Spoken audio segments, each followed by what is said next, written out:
Titus is back, restored to the rank of captain of the second company.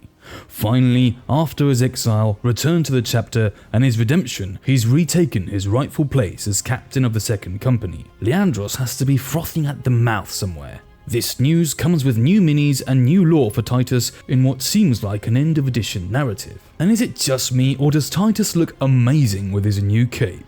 Right, first of all, let's read the Warhammer community article to see what's going on. The Imperium is under siege.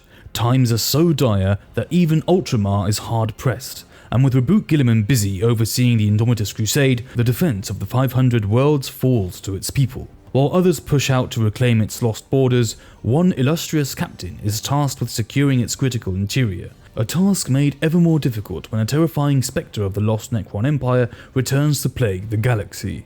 Captain Demetrian Titus, Master of the Watch. That's right, Captain Titus, no longer the humble lieutenant he was in Space Marine 2 and the secret level animation.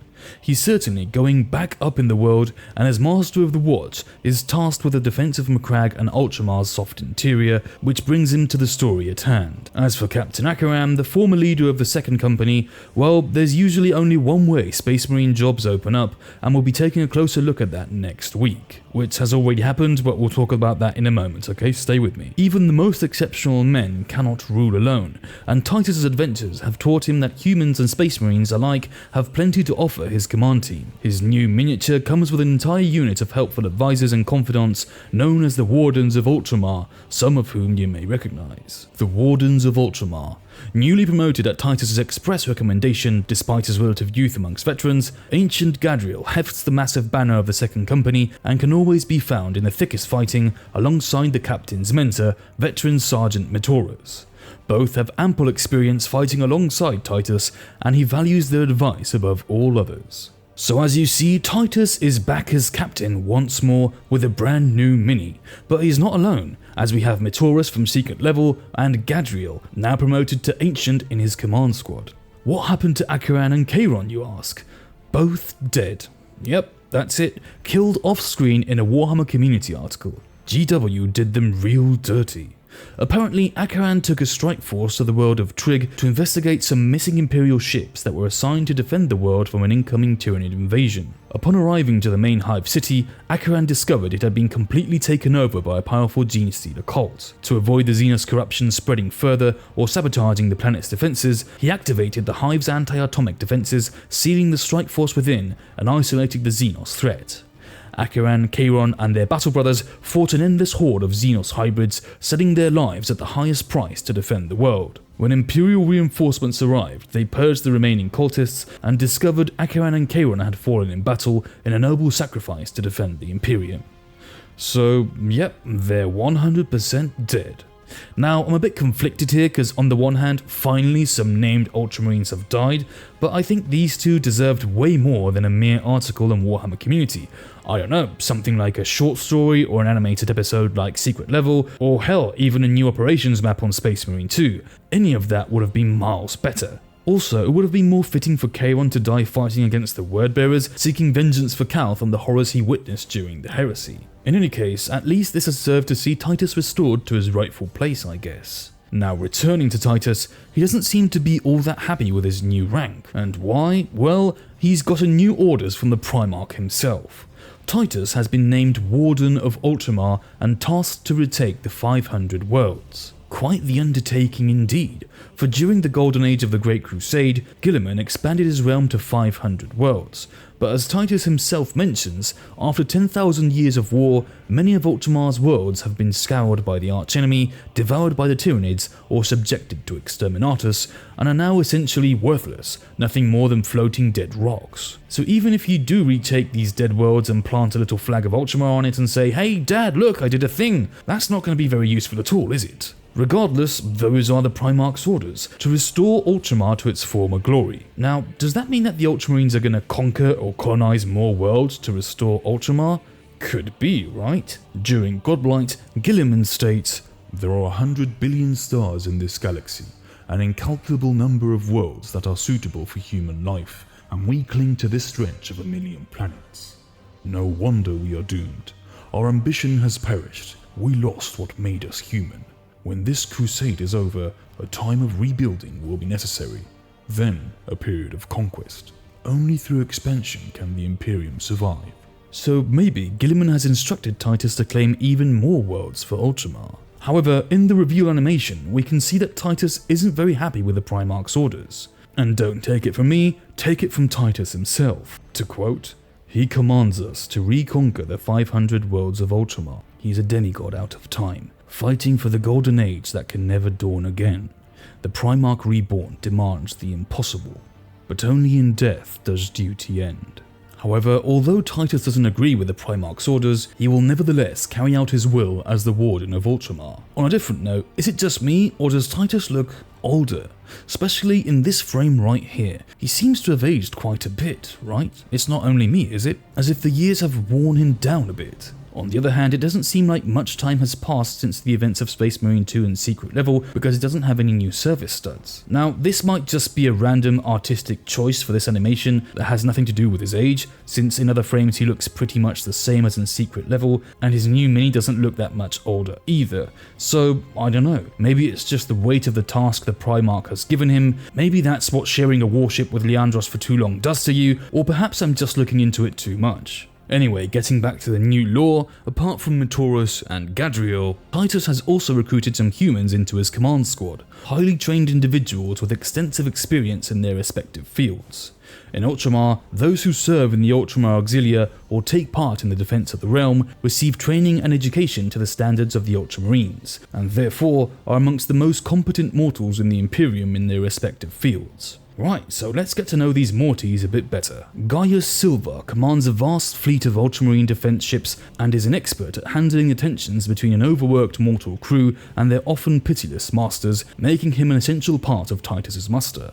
Amelia Minervus is a highly respected legatus in the Ultramar Defense Auxilia and serves as the command team's liaison to the legions of human soldiery. Lucia Vesta joins Titus's war councils as a valued plenipotentiary and diplomat whose keen negotiation skills have saved the Second Company from needless battle on countless occasions, while the sharp-tongued and forthright Daniel Cornelius is a veteran astropath who has survived for over 100 years in the Ultramarines' employ. Right, now that we have all the new info on Titus and his command squad, what foe will he be facing in his campaign to restore Ultramar?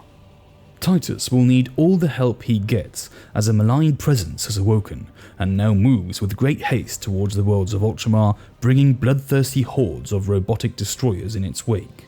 Even other Necrons fear its passage, and to them it is known by one name, Ammentar. Nekrosor Ammentar.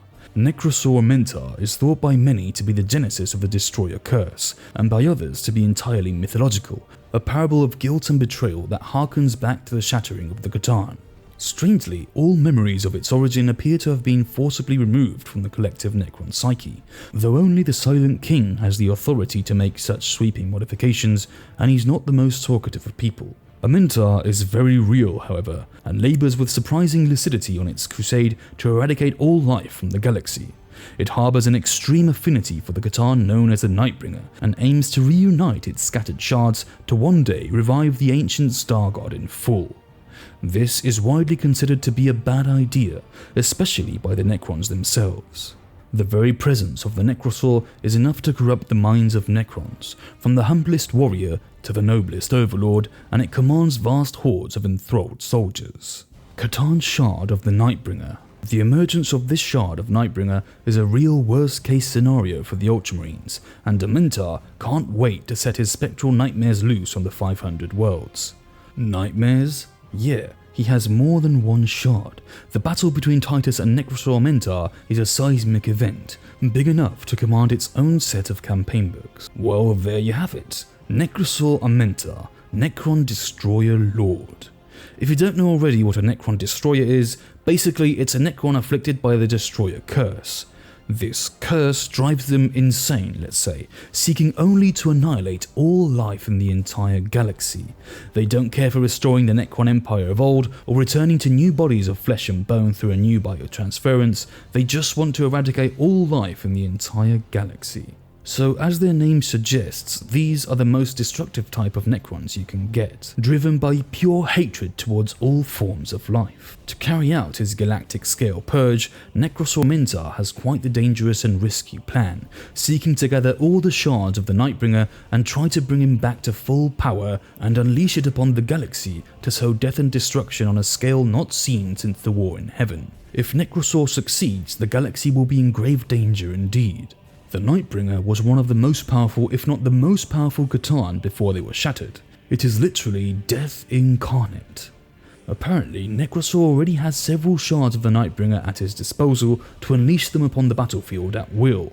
So we'll probably be seeing Titus and his battle brothers face off with one or more shards of the Nightbringer sometime soon. Now, if you know your Ultramarine lore, this might remind you of Uriel Ventress, for he already faced a shard of the Nightbringer and lived to tell the tale. People have also speculated that maybe Games Workshop is moving to substitute Ventress with Titus, and I mean, these two poses do seem pretty similar, right? This might be pure coincidence, or maybe it's just a generic Space Marine pose. In any case, food for thought, eh? If it is true, it would be a great loss, since Ventress is a big shot in the Ultramarines and always has been, with several novels of his own and a great contribution to the lore. Others have speculated that, perhaps in time, Games Workshop might even elevate Titus to Chapter Master, which both makes some sense and doesn't. On the one hand, a lot of people are just fed up of Calgar and his plot armor and the Ultramarines in general, so if you kill him off, that would be a big blow to the chapter and a significant change to the lore. Choosing Titus to succeed him could make sense from a marketing perspective, since a lot of new 40k fans know Titus through Space Marine 2 or Secret Level, and a lot of old-time fans from Space Marine 1 love him too. So basically, he's the main Space Marine in the most popular 40k media and video games out there. This would make Titus a more mainstream-friendly option, let's say, and as Chapter Master, he'd be the visible head of GW's favourite chapter. On the other hand, there are others in line to Chapter Master before Titus, namely Cato Sicarius or Severus Agaman, which would make more sense from a lore perspective as successors to Calgar. Anyway, all of this is just pure speculation, and seeing that Calgar just got a new mini, I doubt this is going to happen anytime soon. But a few years down the line, who knows? Well, that's all the new lore regarding Titus, returned to his rank as captain of the Second Company, tasked by the Primarch to reclaim the 500 worlds of Ultramar, where he will face Nekrosor Ammentar and the Nightbringer. Once the 500 worlds books come out, we'll have some more info on his battles to reclaim Ultramar, but for the moment, that's all we know. If you liked the video, you know the drill. Leave a like and subscribe for more content. Thanks for watching, and I hope to see you soon in the next video.